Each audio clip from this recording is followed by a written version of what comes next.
या गडावरती मुक्कामाला थांबणं एक अद्भुत अनुभव घेणं आहे.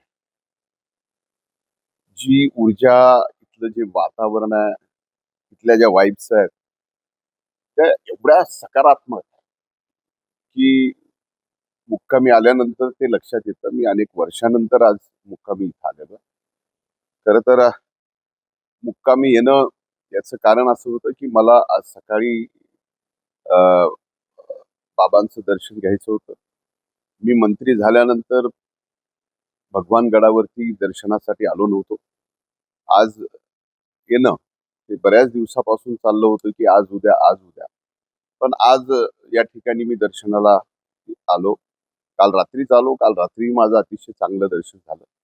पूजा झाली आणि आज दर्शन घेतलं.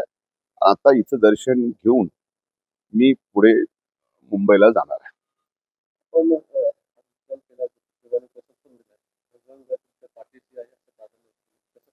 नाही, मला फक्त सांगितलं, की बाबांची मुलाखत झाली आहे आणि न्यायाचार्य बाबांनी या ठिकाणी मुलाखतीमध्ये सांगितलं, की हा गड माझ्यासारख्या अतिशय एक सामान्य कार्यकर्त्याच्या पाठीमागं बाबांनी सांगितलं, की उभा आहे. याच्यासारखी ताकद, याच्यासारखी शक्ती आणि बाबांचा, न्यायाचार्यांचा एवढा मोठा विश्वास माझ्या पाठीमागं गडाचा उभा करणं, म्हणजे ती एक फार मोठी जबाबदारी आहे.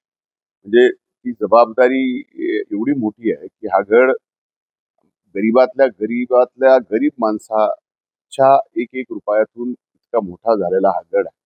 म्हणूनच संत श्रेष्ठ भगवान बाबांना ऐश्वर्य संपन्न म्हटलं जातं.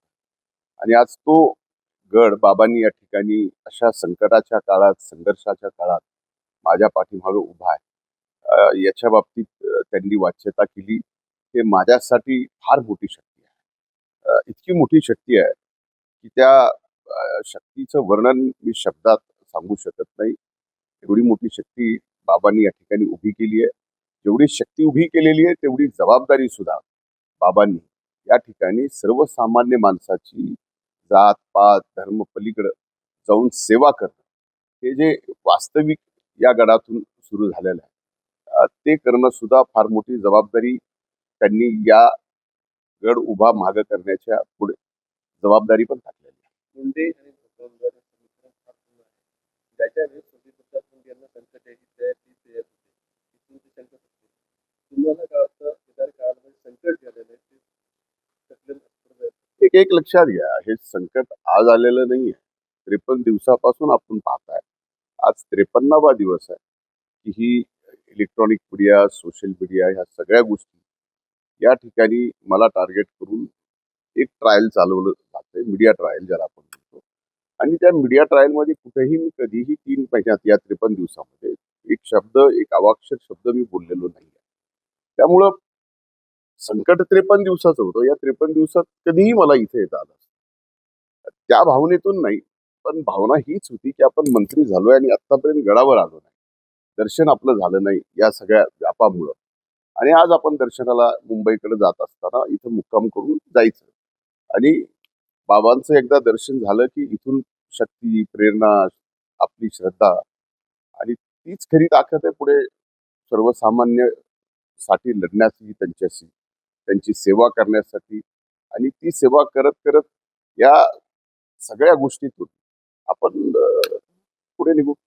बाबांनी याच्यामध्ये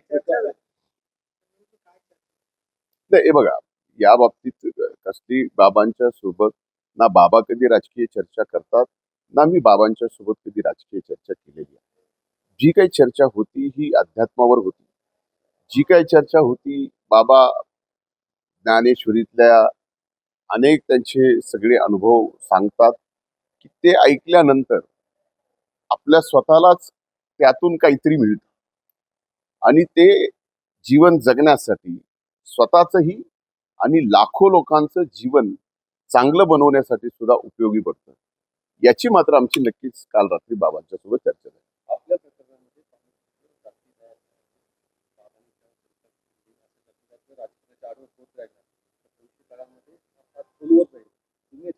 नाही नाही, मला आता त्या गोष्टीवरती बोलायचं नाही. मी आपल्याला सांगितलं की आता जे काही प्रकरण घडलंय ते प्रकरण 53 दिवस चालतंय.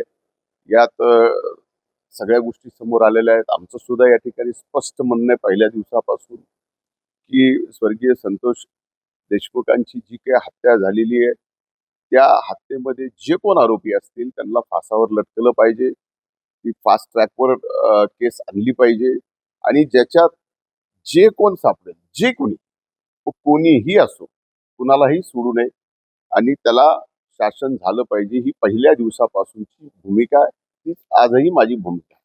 आता ही भूमिका आपण स्वतःहून मांडल्यानंतर त्याच्यानंतर काही जण राजकारण करत असतील, तर ते राजकारण फक्त माझा राजीनामा घेण्यापुरतं आहे का स्वर्गीय संतोष देशमुखला खऱ्या अर्थानं न्याय देऊन ज्यांनी कोणी अशी निर्घृण हत्या केलेली आहे त्यांना फासावर लटकवणं महत्वाचं आहे का माझा राजीनामा घेऊन एका समाजाला मला या पद्धतीनं टार्गेट करून त्याचा फायदा घ्यायचा, हा ज्याचा त्याचा विचार करण्याचा भाग आहे.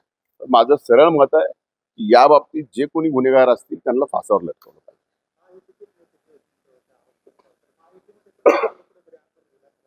एक एक बघा, मला या बाबतीत काहीही बोलायचं नाही. आता महायुतीतले जे कोण बोलतायत तर महायुतीतल्या त्या वरिष्ठ नेत्यांना तुम्ही हा प्रश्न विचारा, त्याचं उत्तर मी देऊ शकत नाही.